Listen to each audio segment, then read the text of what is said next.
हरे कृष्णा, राधे राधे। भाइयों बहनों, आज हम उस पवित्र व्रत की कथा सुनने जा रहे हैं जिससे सुनते ही मन के भीतर एक दिव्य प्रकाश जाग उठता है और जीवन के बंधन ढीले होने लगते हैं और आत्मा पर चढ़ी हुई कर्मों की धूल झड़ने लगती है। यह कथा है सफला एकादशी व्रत की कथा, जिस एकादशी के बारे में भगवान विष्णु स्वयं कहते हैं कि हे पृथ्वीवासियों, जो मनुष्य सफल एकादशी का व्रत करता है वह जीवन में सब कुछ पाता है। जिसे संकल्प के रूप में भी सोचा हो, सफला एकादशी का व्रत केवल एक व्रत नहीं है, यह इच्छाओं को सिद्ध करने वाली शक्ति और मनोकामना पूर्ति का महामंत्र और विष्णु कृपा की प्राप्ति की गारंटी मानी जाती है। आज की इस कथा में हम सुनेंगे सफला एकादशी व्रत का सर्जन कैसे हुआ, किस राजा के जीवन में इसका रहस्य दुनिया में आया और भगवान विष्णु ने इसे सफल क्यों कहा है, और इस व्रत को करने से कैसे अधूरे कार्य पूरे होते हैं, और आखिर सफला एकादशी व्रत मनुष्य को किस गहरे रूप में मुक्त करता है। तो चलिए कथा का प्रारंभ करते हैं। प्राचीन काल में कभी हिमालय के समीप एक घना और शांत वन था, जहाँ पर देवताओं की हर ऊर्जा हर शाखा में झंकृत थी। वहाँ एक तपस्वी रहते थे, महर्षि मेधातिथि। वे इतने ज्ञानवान और तेजस्वी थे कि उनकी उपस्थिति मात्र से ही जीवन में वन में दिव्यता प्राप्त हो जाती थी। उनके आश्रम में कई शिष्य, साधक, ब्रह्मचारी, तपस्वी दिन रात धर्मशास्त्र, तप, योग, गायत्री और वेदों के अध्ययन करते रहते थे। परंतु एक दिन उनके आश्रम में एक ऐसा युवक आया जिसने पूरी दुनिया का ध्यान आकर्षित कर दिया। उसका नाम था दीर्घबाहु। दीर्घबाहु राजा का पुत्र, पर जीवन में दरिद्रता की रात था। दीर्घबाहु राज परिवार से था। उसके पिता बड़े ही प्रतापी राजा थे, परंतु दीर्घबाहु के साथ जैसे भाग्य ने जैसे जन्म से ही कोई खेल खेला था। बचपन में ही उसकी मां चली गई। युवावस्था में उसके पिता का राज्य छिन गया और भाइयों ने उसे घर से बाहर निकाल दिया था और उसके हाथों में कुछ नहीं आया था, ना धन, ना वैभव, ना समाज में सम्मान। जिसके पास सब कुछ होता है वह भी तड़पता है, पर जिसके पास कुछ नहीं होता है उसकी तड़प पूरी दुनिया से भी गहरी होती है। ऐसी तड़प भरी पीड़ा से भरा दीर्घबाहु एक दिन महर्षि मेधातिथि के आश्रम में पहुंचा और उसने ऋषि के चरणों में सिर रख दिया और बोला कि गुरुदेव, मैं राजपुत्र हूँ, परंतु भाग्य ने मुझे भिखारी बना दिया है। मेरे जीवन में ना धन है, ना सम्मान है। चाहे कितना भी प्रयास करूँ, कोई कार्य सफल नहीं हो रहा है। तो कृपा करके ऐसा उपाय बताइए जिससे मेरा जीवन प्रकाशवान हो जाए। तो ऋषि मेधातिथि ने उसे बड़ी दया से देखा। वे जानते थे कि जब मनुष्य के कर्मों में उल्टा चक्कर चलता है तो वो हर जगह असफलता ही पाता है। उसने दीर्घबाहु से कहा, वत्स, असफलता कर्मों से आती है, पर उसने हारने का अधिकार केवल व्रत और भक्ति के पास ही है। यदि तुम सच में सफलता चाहते हो तो सफला एकादशी का व्रत करो। ऐसा करने से जीवन के अंधकार दूर होता है और सभी इच्छाएं पूरी होने लगती है। तो दीर्घबाहु ने पूछा, गुरुदेव, यह सफला एकादशी क्या है और इसकी शक्ति कहाँ से आती है? तभी ऋषि बोले ही हुई थी और उन्होंने एक प्राचीन स्वाद सुनाया। एक बार माता लक्ष्मी जी भगवान विष्णु से पूछती है कि हे नाथ, संसार में अनेक लोग रहते हैं जिन्हें भाग्य साथ नहीं देता है, जिनका भाग्य छिन जाता है, जिनके कार्य पूरे होने से पहले ही बिगड़ जाते हैं, जिनका साहस टूट जाता है। उनके लिए कौन सी एकादशी सबसे फलदायी होती है? तब भगवान विष्णु मुस्कुराए और बोले, प्रिय, संसार में यदि कोई एक ऐसा व्रत है जो मनुष्य को असफलता से सफलता की ओर ले जाता है, अंधकार से प्रकाश की ओर ले जाता है और अभाव से समृद्धि की ओर ले जाता है, तो वह है सफला एकादशी का व्रत। तो देवी लक्ष्मी ने बड़े ही आदरपूर्वक पूछा कि हे नाथ, आप ही बताएं, यह किसे सफल मनाती है? तब भगवान विष्णु ने कहा, जो व्यक्ति निश्चित से ये इस व्रत को करता है, उसके संकल्प व्यर्था नहीं जानते हैं, उसकी इच्छा फलित होती है। जीवन में जिसके रुकावट आती है उसके भीतर सुप्त शक्तियां जागृत हो जाती है। इसीलिए मैंने इसका नाम स्वयं सफला रखा है। दीर्घबाहु ने संकल्प लिया। दीर्घबाहु ने बहुत ही सारी बातें ऋषि से सुनी। उसके हृदय में एक उम्मीद की किरण जाग उठी थी। वह बोला कि हे गुरुदेव, मैं यह सफला एकादशी का व्रत कैसे करूं, कौन से नियम का पालन करूं और इससे मुझे क्या प्राप्त होगा। तो महर्षि मेधातिथि बोले कि वत्स, इस व्रत का प्रारंभ दशमी की रात्रि से ही हो जाता है। मनुष्यों को उसी रात्रि से संयम, सत्य, मौन धारण करना चाहिए। प्रातः है स्नान करके भगवान विष्णु का ध्यान करो, पूर्व दिवस की उपवास करो और शाम को दीप जलाकर भजन करो। द्वादशी के दिन दान करना, ब्राह्मण का सत्कार करना और व्रत को पूर्ण करना। उन्होंने आगे कहा, जो भी इस व्रत को बड़े ही श्रद्धा और प्रेम से करता है उसके जीवन में 4 बड़े परिवर्तन होते हैं। पहला है मन की सफाई होती है, दूसरा कर्मों की गति तेज हो जाती है, रुकावटों का अंत होता है और इच्छाओं की सिद्धि प्राप्त होती है।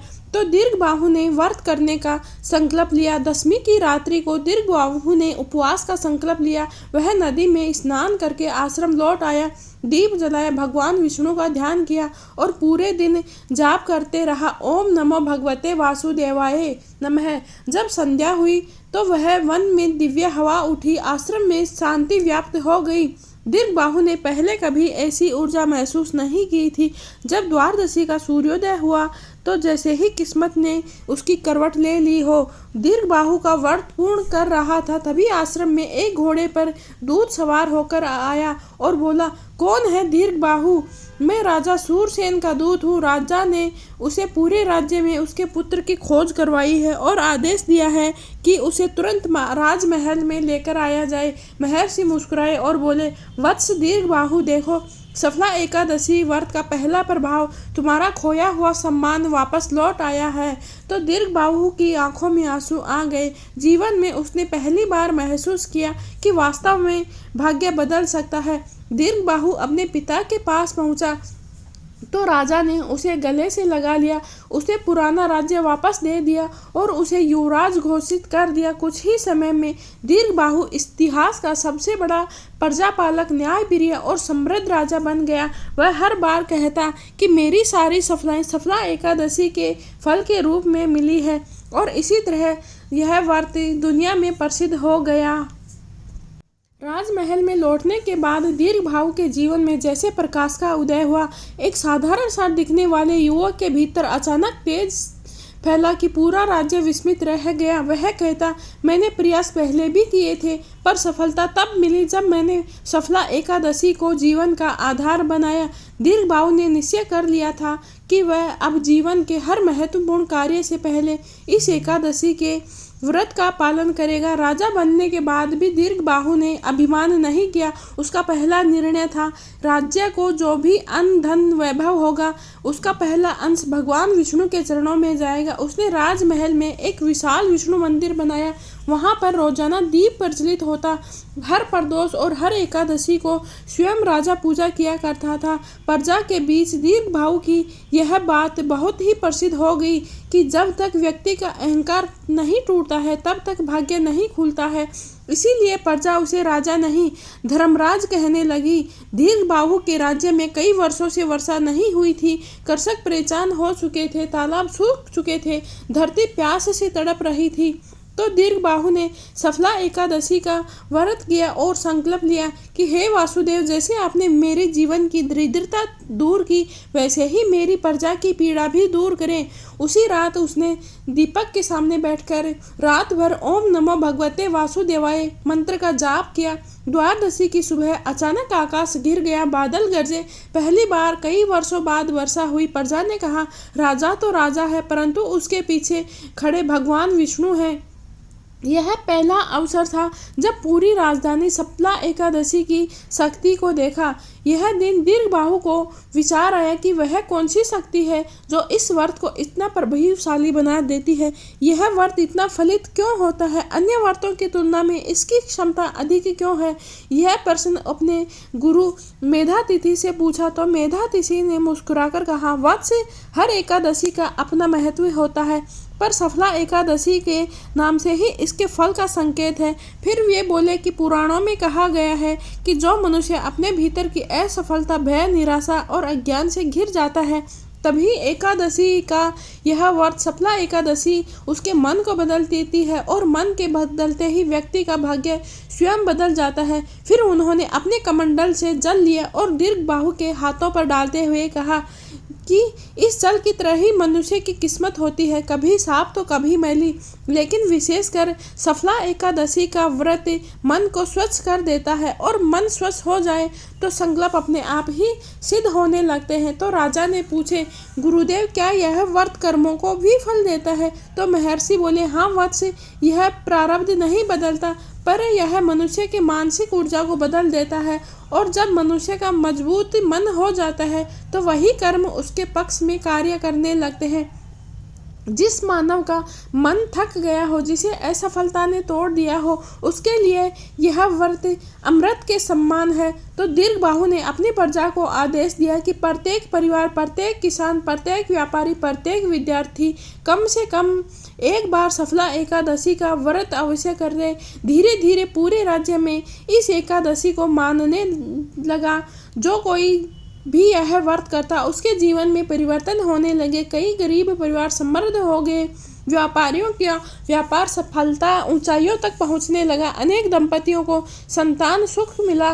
राज्य में यह कहावत सामान्य हो गई कि जहां पर सफला एकादशी के व्रत को किया जाता है, वहां पर असफलता कभी हो ही नहीं सकती।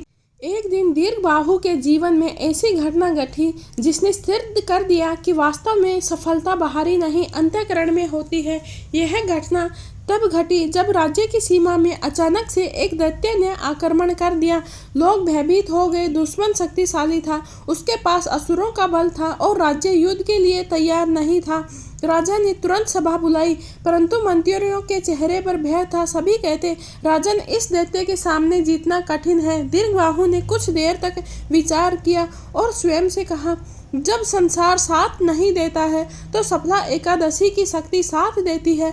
तो उसने संकल्प लिया कि आने वाली सफला एकादशी के व्रत को वह अवश्य करेगा और युद्ध विजय का आशीर्वाद मांगेगा।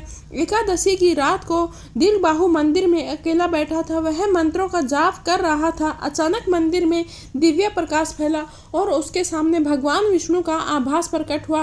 विष्णु बोले, वत्स दीर्घबाहु, तूने मेरे नाम पर चलना सीखा है, तुमने अपनी प्रजा को धर्म का मार्ग दिखाया है। आज तुम्हारी प्रार्थना व्यर्थ नहीं जाएगी, तुम युद्ध में विजयी होगे। तो राजा ने कहा, प्रभु, मेरा विजय ही नहीं, आपकी कृपा होगी। भगवान अदृश्य हो गए और मंदिर में एक दिव्य सुगंध फैल गई। द्वादशी के दिन जैसे ही युद्ध हुआ, अचानक से आकाश में बादल छा गए।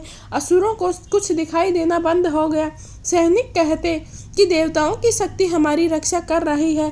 राजा दीर्घबाहु ने युद्ध किया और कुछ ही घंटों में दैत्य पर विजय प्राप्त कर ली। पूरा राज्य उत्सव में डूब गया और तभी राजा ने घोषणा की, आज की जीत मेरी जीत नहीं, सफला एकादशी के व्रत का प्रसाद है। सफला एकादशी के 5 मुख्य वरदान है। जो भी यह व्रत करता है वह मन को बल देता है।